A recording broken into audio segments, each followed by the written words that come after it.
If one more label try to stop me, it's gonna be some dreadhead niggas in your lobby. Hey everybody, what's up? It's your girl Bondi Blue and I am back for Queen Sugar, so let's just get into it. The workers didn't come to work today, and we all know why.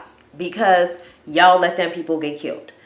Okay, Charlie, specifically, you wouldn't let those people leave so that they can catch their bus on time, and they got robbed by a meth head in the dark, in the swamps, in the field, in the wilderness, alone. And it was fucked up. And it's kind of sort of your fault. So here you are today with no workers. So yeah.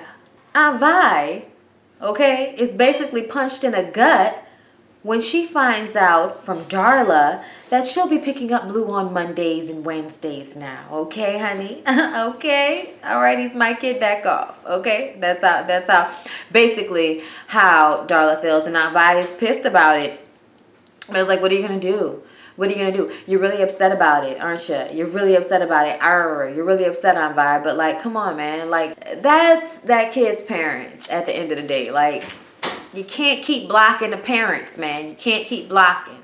As long as she's healthy and she's doing the right shit, she has a right to be in her kid's life. By God. Aunt Vi still giving Hollywood a hard time. He's still begging, but she's still acting like she don't understand why he lied about it. I don't really understand either.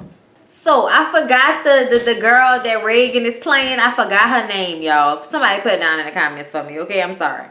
But the girl Reagan Gomez Preston is playing basically is trying to take over Nova's whole little interview. She has this really important interview coming up, and it was in the paper. And when a girl finds out after, a night of unbridled passion, as Blanche Devereaux would say, she like puts together this group of homegirls to basically like work on Nova's talking points. And Nova is like, look, I'm gonna do this my way, okay? Like Usher, okay?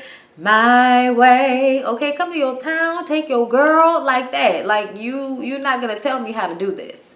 And this obviously makes her feel some type of way, okay? They basically end up breaking up, okay? They can't talk to each other no more. They can't be cool no more because old girl finds out that Nova was fucking with that cop, okay? Now, this is when shit got fucked up to me because I'm like, okay, so she was fucking with a cop, so what? Like, people date cops all the time. Like, as a whole, like as a community of police officers, when they all don't acknowledge the fuck ups of their other officers that take people's lives unwarranted and shit, when that happens, then you feel some type of way. But like as a fucking individual, you don't feel like, oh, they can't be dated.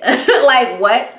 Okay, be more mad about the fact that he was married, bitch, not at the fact that he was a cop. Okay, so she feels like Nova's a sellout, so that broke up before I got a real fuck scene. Thank you.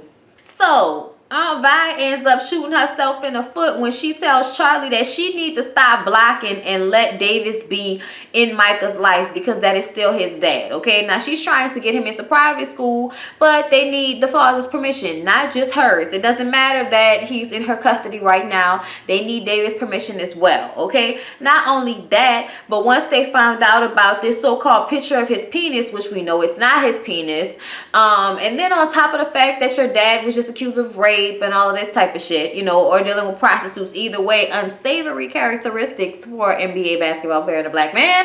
So you're having a hard life now. You can't get into private school. And Charlie is having a really hard time with this. And her and Aunt Vi are talking, and she basically makes Aunt Vi feel like shit when she tells her, look, I don't want my son to be like you, okay? I want my son to make over $30,000 a year. That's why I'm trying to make a way for him to go to a private school, because going to a public school will make it harder for him to get into a good college or get into another private school once we get back to LA, if and when we do that, okay? Now, I, first of all, totally understand why Charlie wants to put her kid in a private school. I totally get it. I understand, and I respect her wishes, but at the end of the day, when it comes down to it, if he can be afforded a good education regardless, then you should just go ahead and get him that good education wherever he's going to get it for the time being, okay?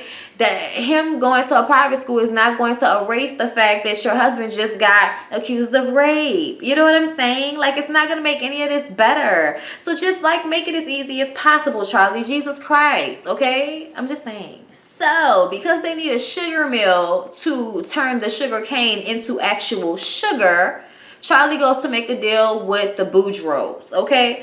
And everything seems all nice on the outside, but they overcharging out the ass. So Charlie starts doing some research and finds out that they're overcharging on top of the fact that they're actually in cahoots with the Landry family. Apparently, they married into each other's families and they own all the land and all the mills, so they make the rules, okay?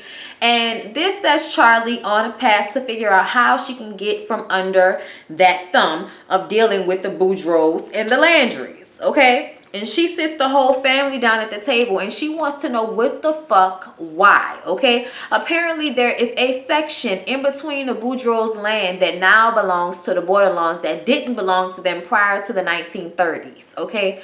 So there is a reason why it is so hard for them to work this land. There's a reason why the Boudreaux want this land. The Boudreaux and the Landrys want this land so bad, okay? So Envy just comes out with it, okay? It's something that the daddy was trying to keep from them because he wanted them to come to the land on their own. But come to find out, the Landrys fell on hard times back during the Great Depression.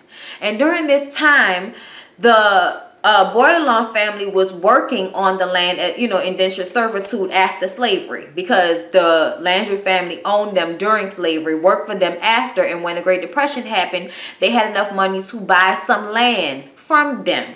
So when the Landry family got back on their feet, they tried to get that land back. Then, nobody could find the deed to the land, so they was fighting over the land. They ended up hanging some of the family members, including the grandfather that bought the land and one of the older brothers, the oldest brother. So they really fucked over the Bordelon family. So the reason why their father has been trying so hard to work this land and keep this land is because the price that has been paid for that land has been very great in their family.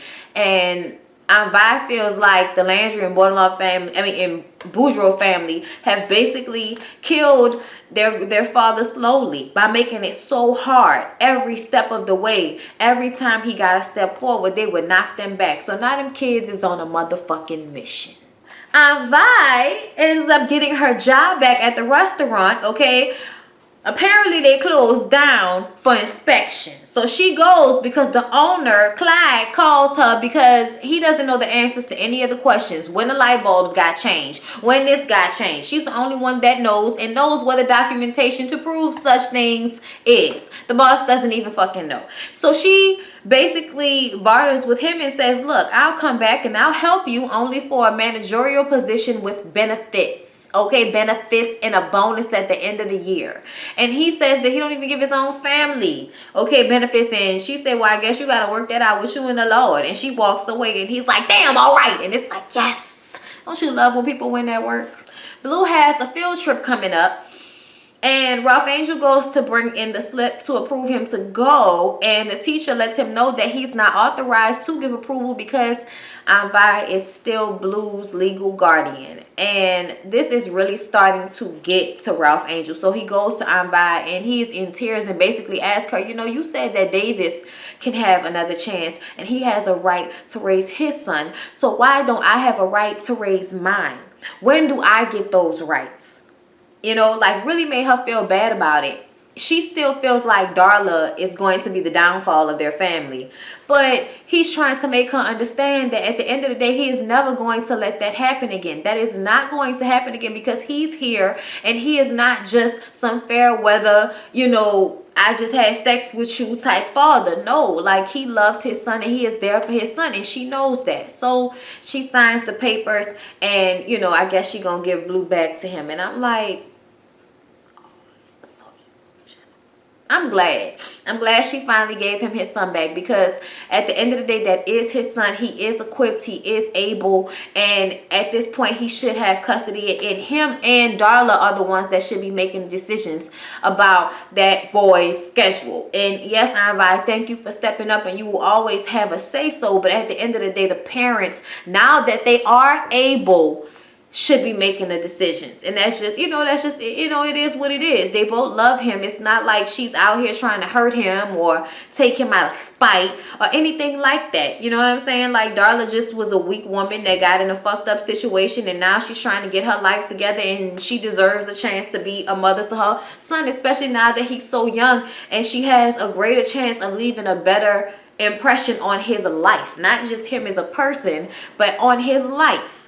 You know, all these years, he probably won't even remember the fucked up years. You know what I'm saying? He might remember them, depending on how, he's been able to push that shit out of his mind. But either way, being a good mother from here on out is in his best interest either way. You know what I'm saying? So I'm glad she finally gave the custody back to Ralph Angel. Thank you, Aunt Vi. Get your effing life. And she also, lets Hollywood off the hook. Now that she has her job back, and is feeling a little bit better about Ralph Angel, she now feels like she can let Hollywood back in too. And I'm glad, because I like their love. I like how it plays out, and I also like that he never gave up. He was bringing flowers and showing up at the job, congratulating her and everything. He was not about to let her go, and I love that, because I feel like a lot of times men are so quick to give up because women make it hard for them. But sometimes we have to make it hard in order for you to understand what the fuck you just did. If you've never been through it, if you don't feel the hurt, then you couldn't possibly understand what you've done to your partner unless you felt it. You know what I'm saying? So sometimes motherfucker gotta make you feel it. You know what I'm saying? That's just what it is. Okay, but it all, ends well. It all ends well. So Michael is still hanging with that little local girl. Okay, I forgot her name. Put it in the comments. Okay, correct me. Thank you. And she is really trying to convince him to like be his own man and basically make his own decisions about what school he wants to go to. I didn't have a choice in what high school I was going to, so I don't really know if he should. But at the end of the day, it don't really matter. It's just cute to see him interacting with somebody different from what he's used to, and someone more down to earth, and someone that will help him, forget or get over what he's going through with that last girlfriend cheating on him and basically putting it out there like he's sending dick pics, and also dealing with the embarrassment of what his father has done to their family. Having somebody on the outside of that draw his interest is going to help him find himself, I feel like. You know what I'm saying? It's not all on her, but it's a piece of the puzzle. Being outside of that box that his parents have tried so hard to keep him in, but now fucking up themselves, have now put him in a position where he can no longer be in that box, not even if they're trying to squeeze him into it, because I don't know how they're gonna get him into any of them private schools. Okay? But anyway, you guys, I think that's all. Hold up, let me go through it. Okay, that's all. All right, you guys, that was everything at Queen Sugar. Hope you enjoyed it. Please don't forget to like, comment, and subscribe, and share. Come back, and I'll see you guys in the next one. On my mama, on my hood, I look fly, I look good.